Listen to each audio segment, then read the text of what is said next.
Hello everybody, today I'm going to show you how to mod a Game Boy Color with an IPS LCD kit from FunnyPlaying.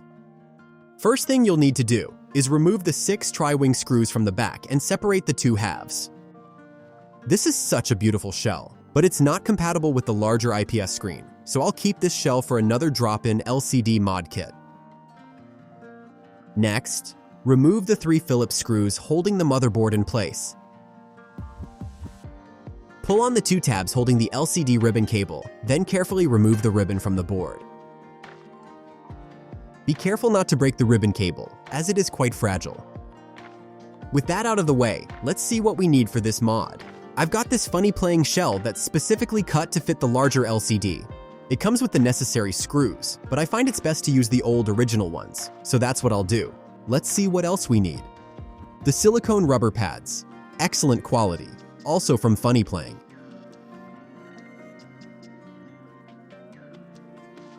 The buttons, I chose pink, as this is going to be a Game Boy for my daughter.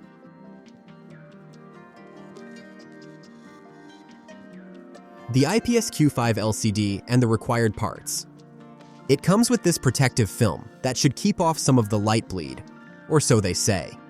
2 long wires and 1 short. These are for optional soldering, but in my opinion, it's required if you want full functionality. An extra touch sensor you can add to have an additional touch zone on the case.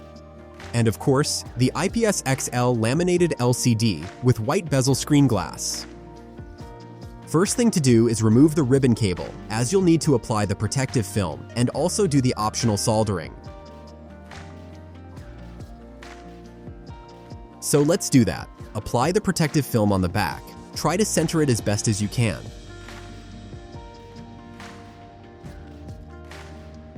If we move our attention to the ribbon cable, on one side you can solder the start and select, and on the other you can solder the power. Okay, I'll apply some solder on the start and select points. You can also add some flux before. It depends on the type of solder you have.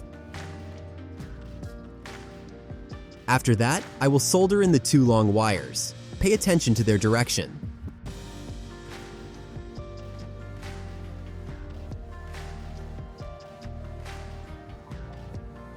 I'll do the same for the power point. Apply some solder first, then solder in the shorter wire. Again, pay attention to the direction of the wire. It will be opposite to the longer ones.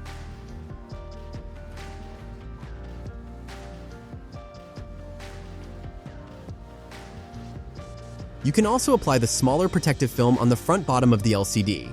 Maybe do a better job than me here.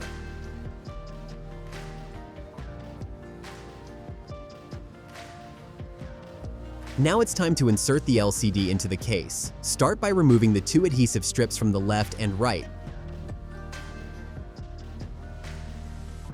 Make sure the protective film doesn't get caught in the case. Start putting it in from the left side, and be careful of the small connection ribbon. It has to go out the back.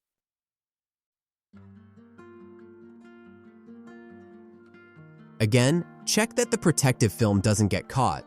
You can remove it now and add it later if you'd prefer. Then gently push the LCD in and make sure it's properly glued on tight.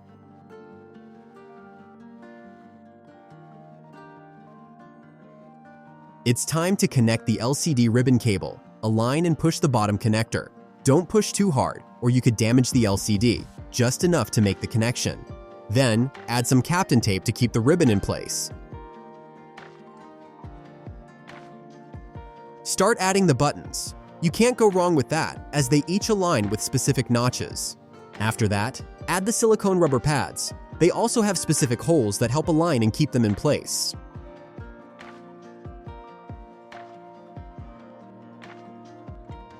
Add the power button and the IR plastic cover. Insert this one with the opening facing up.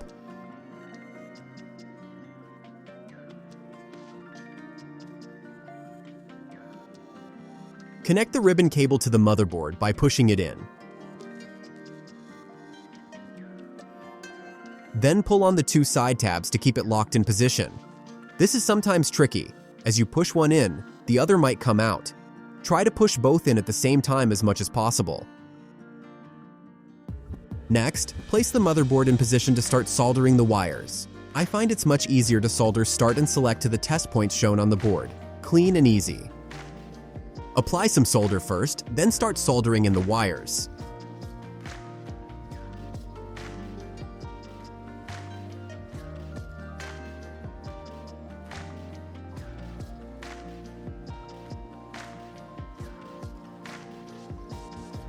Don't worry about them overlapping the button connections. Just use some Kapton tape to hold them in place, like I did here.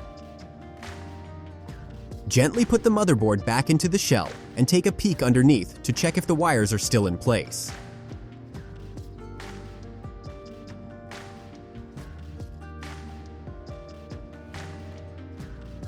If everything looks okay, move on to screwing in the 3 Phillips screws that hold the motherboard onto the shell.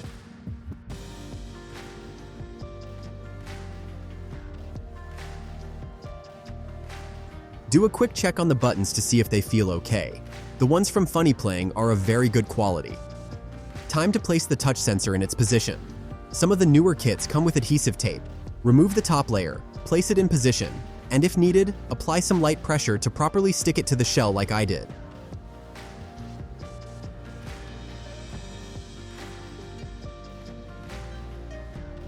Next, move on to soldering the short wire to the C port from the power button. This is a small area, so take your time to do it right and be careful not to melt any plastic components. Same as before, apply solder first, then add in the short wire. Place the back cover on and make sure everything is properly aligned.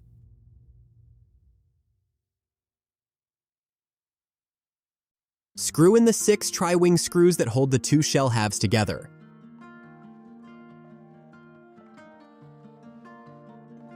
If everything feels good, move on to test if everything is working. Pop in some good batteries. I recommend rechargeable ones. Add back the battery cover and power it on. Amazing screen quality. Touch sensor works well too. Now peel off the factory protective film from the screen. By pressing the Start and Select buttons together, you trigger the OSD menu. By pressing Start followed by the A button, you can switch through the menu options. By pressing just the Start button, you can change the selected option values, like the Game Boy Color logo color, the brightness, or the screen pixel format. I prefer the second option here.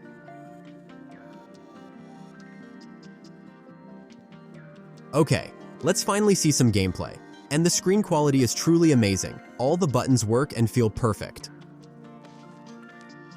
If you enjoyed the video, feel free to like and subscribe for more mods and retro tech content. Thanks for watching.